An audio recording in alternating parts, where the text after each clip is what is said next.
Hello students, previous video में हमने जाना कि with the help of hand span हम अपने हाथ से भी किसी चीज़ की लेंथ को नाप सकते हैं, किसी की एरिया को नाप सकते हैं।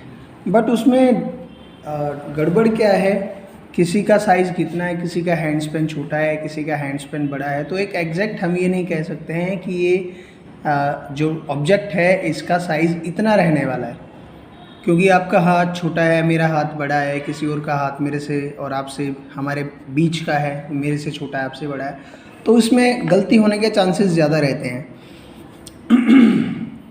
तो आज हम स्टैंडर्ड यूनिट ऑफ मेजरमेंट पढ़ने वाले हैं कि फिर हमने स्टैंडर्ड यूनिट क्या बनाई कि किससे हम मेज़र करें कि गड़बड़ होने के चांस बहुत कम हो जाएं और सब जगह एक ही उसी चीज़ से यूज़ किया जाए लेंथ को नापने के लिए, कि फिर उसके ऊपर कोई डिस्प्यूट ना रहे, कोई आपस में झगड़ा ना रहे कि मेरा सही है और आपका गलत है। तो वही पढ़ेंगे आज।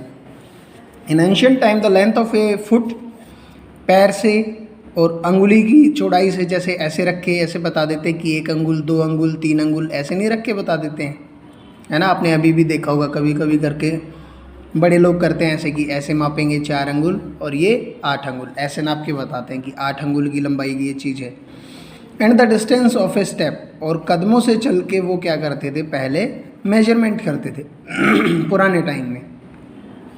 The people of Indus valley, Harappa valley के लोग काफ़ी अच्छे मेजरमेंट में माहिर थे, क्योंकि जब हमने खुदाई करके देखी उन जगहों पे जहाँ पे वो रहते थे, तो हमें एविडेंस मिले हैं कि उनके जो घर थे वो परफेक्टली जियोमेट्रिकल कंस्ट्रक्शंस थे, मतलब सेम डिज़ाइन के घर बनाए हुए थे, कोई छोटा बड़ा नहीं था। सबके जो कॉलम्स थे वो प्रॉपर बने हुए थे, प्रॉपर डिस्टेंस पे थे एक दूसरे से, तो उन्हें मेजरमेंट की अच्छी खासी जानकारी थी इंडस वैली के लोगों को, मतलब हड़प्पा कालीन लोगों को। A cubit as the length for the elbow to finger tips was use in ancient Egypt. पुराने टाइम में इजिप्ट में, जिसे हम हिंदी में मिस्र देश कहते हैं, इजिप्ट में एक क्यूबिट नाम दिया इन्होंने लेंथ को, अपनी उंगली से लेके, यहाँ उंगली से लेके और कोहनी तक के हिस्से को, उंगली से लेके कोहनी तक के हिस्से को इन्होंने क्यूबिट माना, जो कि करीब करीब 18 से 21 सेंटीमीटर का होता था। ठीक है। तो ये लोग उससे अपनी मेजरमेंट करते थे। People also use the foot as a unit of length in different part. World में कई जगह पे लोगों ने कदमों को भी 1 कदम 2 कदम 3 कदम ऐसे रख रख के उनसे भी उन्होंने नापा। People measured a yard of cloth by the distance between end of outstretched arm and their chin. कई लोगों ने 1 गज को भी मापा। कैसे? जैसे आजकल भी आप देखते हैं कि जो क्लॉथ मर्चेंट है, कपड़े के व्यापारी है, वो अपने हाथ को आगे फैला लेते हैं, बढ़ा लेते हैं और अपनी इस अंगुली से लेके और अपने शोल्डर तक की लेंथ को नापते हैं। उसे उन्होंने 1 गज का नाम दे दिया है, उससे वो नापते हैं। The Romans measured with their pace और स्टेप्स। रोमन ने अपने पैरों से नापा। In ancient India small length measurement use were an angul और ए फिस्ट। तो पुराने टाइम में इंडिया में इस अंगुल से, जैसे मैंने बताया, 1 अंगुल 2 अंगुल 3 अंगुल 4 अंगुल, कितना डिस्टेंस है, या फिर वो ऐसे बंद मुट्ठियाँ रखते थे, 1 मुट्ठी यहाँ रखी, फिर अगली मुट्ठी इसके उधर, तीसरी मुट्ठी यहाँ पे, चौथी मुट्ठी ऐसे, वो मुट्ठी से नाप के, फिस्ट से नाप के बताते थे कि इतने मुट्ठी का डिस्टेंस है। बट आजकल आप देख सकते हैं, आजकल भी जैसे फूलों के गुलदस्ते बनाने वाले अपने हाथ की लंबाई में फूल काट लेते हैं, नीचे से टहनी समेत काटते हैं और फिर उनका गुलदस्ता बनाते हैं। ठीक है। However everyone's body parts could be of slightly different size. जैसा मैंने आपसे कहा कि हमारे सबके हाथ पैर के साइज़ अलग अलग हो सकते हैं, हैंड स्पैन छोटे बड़े हो सकते हैं, तो उसमें डिस्प्यूट रहता है। तो इसमें कन्फ्यूज़न रहता है कि सही किसका है, किसको सही माने, किसको गलत माने। तो 1790 में the French created a standard unit of measurement. French लोगों ने, फ्रांस के लोगों ने एक स्टैंडर्ड मेजरमेंट यूनिट बनाई जिसे नाम दिया मेट्रिक सिस्टम। और यूनिफॉर्मिटी के लिए साइंटिस्ट ने पूरी दुनिया में उस सेट को माना, उस स्टैंडर्ड सेट को माना कि हाँ हम भी पूरी दुनिया में इन्हीं को फॉलो करेंगे, इसी मेट्रिक सिस्टम को फॉलो करेंगे। The system of unit now used is known as the international system of unit. तो उस सिस्टम को आजकल जिस नाम से जाना जाता है उसे कहते हैं इंटरनेशनल सिस्टम ऑफ यूनिट, और शॉर्ट फॉर्म में इसे लिखते हैं SI यूनिट। तो SI unit of a length is metre बच्चे। लेंथ को जब हम नापते हैं तो वो मीटर में नापते हैं, SI यूनिट जो है मीटर है। मीटर स्केल आप आपकी बुक में देख भी सकते हैं। जो कपड़ा बेचने वाले व्यापारी होते हैं कपड़े की दुकान पे, उनके पास रहता है ये मीटर स्केल, सीधा सीधा लोहे का आपने देखा होगा या स्टील का बना हुआ आपने देखा होगा। इस पे बच्चे 0 से लेके 1 2 3 4 अप टू 100 तक के इसके ऊपर मार्क रहते हैं, ठीक है। तो इसको 100 इक्वल पार्ट्स में इसको डिवाइड किया गया होता है, डिविजन्स में, जिन्हें कहते हैं सेंटीमीटर। हर एक सेंटीमीटर को भी फिर छोटे छोटे 10 टुकड़ों में डिवाइड किया गया होता है, तो उन्हें कहते हैं बच्चे मिलीमीटर।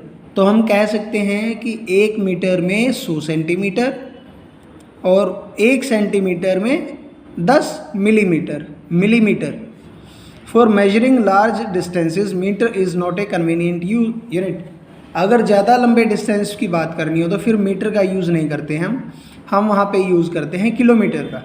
1 किलोमीटर में बच्चे 1000 मीटर होते हैं। ये 1 मीटर है, ऐसे ऐसे 1000 मीटर होंगे तब जाके 1 किलोमीटर बनेगा, ठीक है। अब करेक्ट मेजरमेंट कैसे करेंगे, इसके लिए हमें क्या करना होगा, we use a metre scale. हम मीटर स्केल यूज़ करते हैं जब हमें सीधे सीधे कोई चीज़ नापनी हो तो, ठीक है। ए टेलर यूजेज ए टेप। एक टेलर लेकिन टेप यूज़ करता है क्योंकि उसको कहीं पे चेस्ट नापनी होती है, कहीं पे गोलाई लेनी होती है, कहीं पे कुछ लेना होता है, और क्लॉथ मर्चेंट को सीधे सीधे नापना होता है, इसलिए वो मीटर रोड का यूज़ करता है, ठीक है। तो गर्थ ऑफ ए ट्री, जैसे कि पेड़ की गोलाई, तने की गोलाई, और the size of your chest, तो छाती का जो साइज़ है वो हम मीटर स्केल से नहीं ले सकते क्योंकि मीटर स्केल मुड़ता नहीं है, स्टील का वो तो सीधा रहता है, इसलिए हम वहाँ पे टेप का यूज़ करते हैं। Measuring tape is more stable for this. तो छोटी छोटी मेजरमेंट के लिए हम आपके ज्योमेट्री बॉक्स में जो 15 सेंटीमीटर स्केल रहता है उसका भी यूज़ कर सकते हैं। अब मेजरमेंट में क्या क्या करेक्शंस कर सकते हैं, कैसे हमें केयरफुली मेजर करना चाहिए, उसके बारे में लिखा है।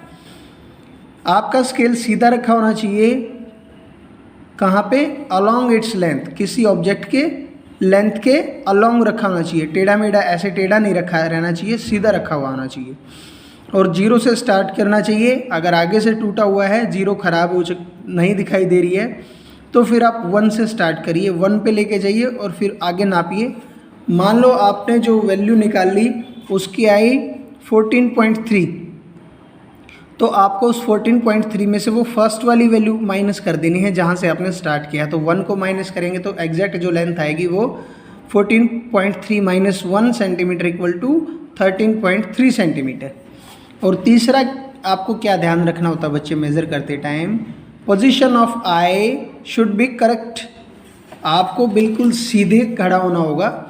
अगर किसी एंगल में खड़े होंगे तो आपको लेंथ कम या ज़्यादा दिखाई देगी। देखो इसको लेंथ कम दिखाई देगी, इस वाले को लेंथ ज़्यादा दिखाई देगी, बट आप जब बीच में खड़े होगे तो आपको एग्जैक्ट लेंथ दिखाई देती है। तो जो मार्क है उसके आपको बिल्कुल अपनी आई सामने, आँख बिल्कुल सामने रखनी चाहिए ताकि आप उसको क्लियर नोट कर पाओ। एक छोटी सी एक्टिविटी से आप समझ सकते हो। आप अपनी दीवार के साथ खड़े हो जाइए, एक निशान लगा लीजिए कि आपकी हाइट कितनी है।